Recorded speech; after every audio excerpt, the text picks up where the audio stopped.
Hi, everyone. Bill Rentschler in the 1011 Now streaming studio. It is Wednesday, and that means it is time for our latest Crime Stopper segment. And I have Chief Deputy Ben Houchin from the Lancaster County Sheriff's Office joining us for this week's Lancaster Lookout. How have you been? How you doing? Good. It's hard to believe it's been a month already since we did this one time. Just time flies when you're having fun, I guess. when you're having fun and when you're solving crime. There you go. Exactly. So, again, for folks who might be new to the segment, again, Lancaster Lookout is kind of when we highlight someone who's on kind of your guys' most wanted list. There's an excellent website, again, lancasterlookout.org, that will show to you here in just a second, where you can see some of this stuff. And we're going to highlight an individual today who has, I believe we said, 7 outstanding warrants. Yes, 7 of them. 3 of them from the district, and I believe 4 of them from the county courts. She has been a menace to us for a while. She's 41 years old. Mm-hmm. She has a very long rap sheet, and she's supposed to be being sentenced. The warrants are for burglary, for theft, for shoplifting, and for possession of narcotics. So, Okay. we would really like to get her found. A little bit, our thought process is she's so active in the criminal life that it's hard to believe she's in Lincoln right now, or we'd be contacting her. Okay. So we think she might be out of the area. Out of the area. But could be at least in the larger Nebraska area. That's what we believe, yes. Okay. Like I said, it'd be very difficult for her to not have contact with at least one of us, the Lincoln Police Department or the Sheriff's Office. Okay. And so this is Jessica Hicks. Yes. Again, obviously you can see white female. Brown hair. Looks like brown eyes there, maybe. Kind of hard to tell in that picture. Yeah. But and all of these warrants that we're talking about, you sent me the picture. I wasn't able to pull it in, but you sent me the picture. These all started late last fall. Yes. Late September to early November. So this is a whole string of recent, warrants. Yeah, and like I said, she's failed to show up for sentencing because I think she knows what's going to happen to her. So she decided to go on the lam. And the problem is when they do that, the only way they have the ability to survive is commit more crimes. And that's the number one reason why we would really like to get her off the street and prevent any more victims in our communities. Mm-hmm. And you said a lot of these are, burglary, theft, shoplifting. I think a lot of those are smaller crimes, I would say, in the scheme of things. But these are, I'm guessing, and you tell me if I'm wrong, these are the type of small crimes that eventually kind of turn into bigger ones. So these are the ones we really want to nip before it kind of spirals into something else.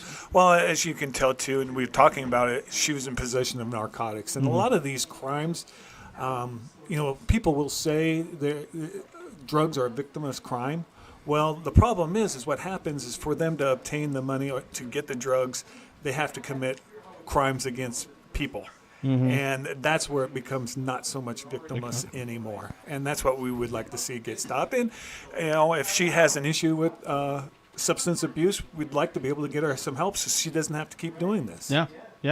Again, we've talked often, I think, with Jared Maneri from LPD, that a lot of times, if you're leaving a tip on a person like this, you may think it's a friend. I don't want to get him in trouble, but sometimes people need to hit rock bottom so they can get the help that they need.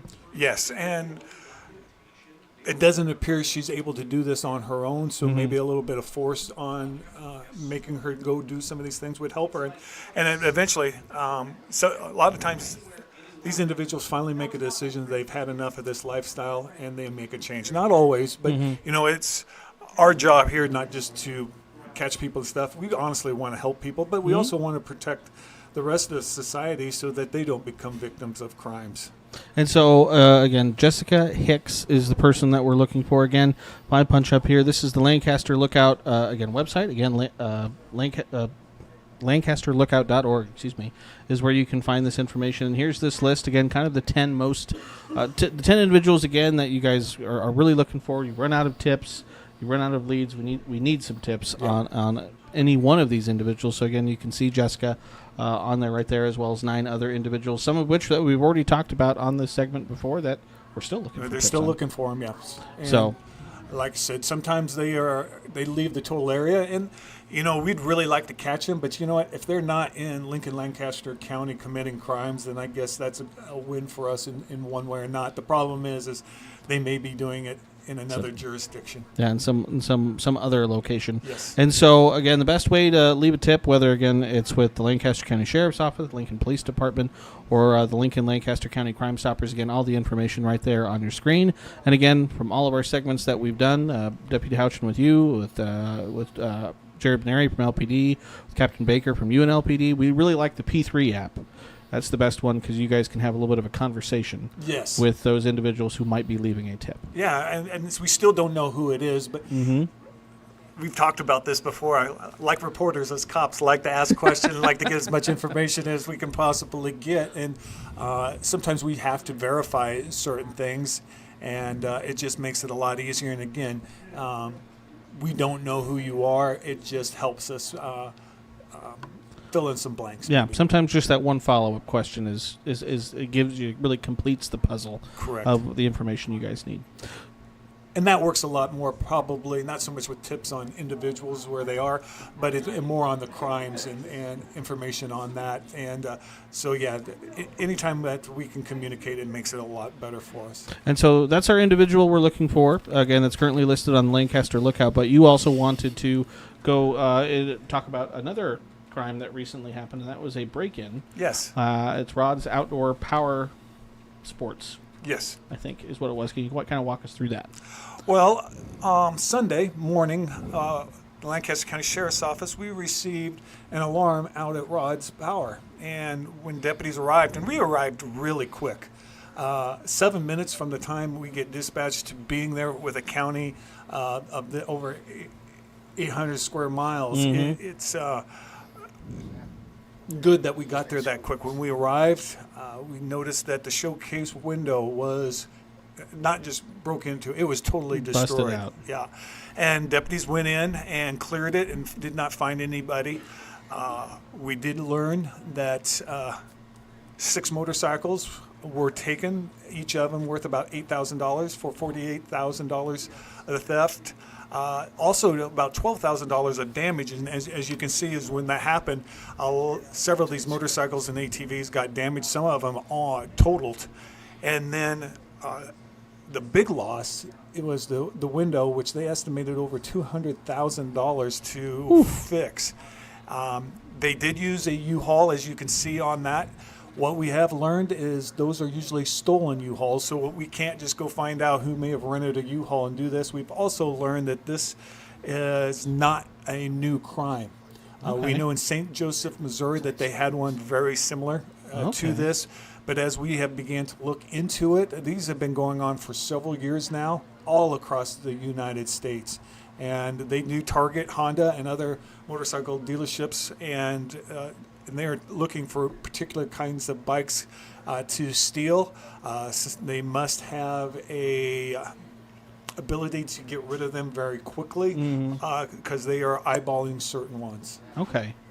So we would suspect then it may not necessarily be a local crew if this is happening. It's a criminal enterprise is what we believe is ending up happening. Now, we're doing everything we can possibly do with technology and trying to learn. We are getting a hold of a lot of other jurisdictions that had the same crime and see if we can start piecing the puzzle together and try to figure this out. We know on ours that there was 2 individuals, but we also know from other cases there can be more than that. We've heard up to 6 individuals going in, and as you can tell, they're not in there very long. 4 minutes, and they were on the road and leaving on that. So it doesn't take them very long, but they're pretty. In the morning at 4, there's not a whole lot of people out there, but Shoemaker's South gas station is right out there. The street. So, there's people coming and going from there. So it's very brazen on what they ended up doing. But they felt very confident in what they were doing and got out to their act pretty quickly. Well, 4 minutes. They know exactly what they're looking for. And it's, I know the bikes might be smaller motorcycles, but those aren't easy to move around. No. And so to move around all that through the, the showroom floor there, it's not just like a big open space you're wheeling the bike across. You're kind of got to, maneuver those things around. So definitely sounds like, again, they know what they're doing and they've done it before. Yeah, and you never know. Maybe they were in there prior, scoping the place out. Yeah. You just don't know what all they did. But they, like I said, they seemed very confident in what they were doing. They weren't over panicked in their motions or anything of that. And they were very good at covering themselves up too. And so I'm assuming this is, again, one of those cases where you would implore folks, even if they don't know they know something, if they think they might know something, give you guys a call just to kind of be like, hey, I saw this, looked a little weird, didn't do anything at the time, but... And it may have not been that night. It may have been Saturday or Friday that they saw something that was kind of weird that in that area. What somebody was doing was just not normal. Like I said, they could have been scoping the place out prior to doing this crime. It would be hard to imagine that they just drove there, backed in, and then did that. But anything's possible. But it's hard to think that happened that way. Yeah, I bet there was some level of research that was done before they did this. Do we know at all about the U-Haul? Was that a local U-Haul? Usually they are not. We have not found out where it was stolen from at this time, but they've taken from Georgia and driven up to Missouri before. Okay. So they've gone long distances with the U-Haul to probably make separation, so it makes it more difficult for law enforcement to piece the puzzles together. All right. So if anyone, again, knows anything potentially about this, again, the information on your screen. Great ways to get in contact with law enforcement. And then the number for Lancaster County Sheriff's Office, they want to reach out to you guys? Air code 402-441-6500. And another thing, when you said, people worry about giving us a call, we'd much rather get a call and it be absolutely nothing than have somebody not call us, and that's the tip that was going to break the case. So we're here, and the citizens pay us to take this information. You're not bothering us. Give us a holler. Yeah, that's what you guys are around for, is to run those things down. So, all right. Anything else before we let everyone go for the day today? Nope. Hopefully, it's going to become spring and not winter anymore. And tomorrow and Friday look like great days, and it looks like a decent weekend. And I just wish everybody to have a safe and happy Easter. Yeah, absolutely. My oldest son wants us to make sure we get the lawn mowed before we have Easter egg hunts, and I'm like, we're not quite there yet. I understand where you're coming from, but the grass is still a little brown. It's not quite ready for mowing yet. Not quite, but it's going to get there quick. Before we know it. Yes. All right, Deputy Houchin, thank you so much again for jumping in and joining us today. Thanks, everyone, for tuning in and watching. As always, again, keep it tuned to 1011, both on air and online, for all of your latest news, weather, and sports. Until next week, see you later.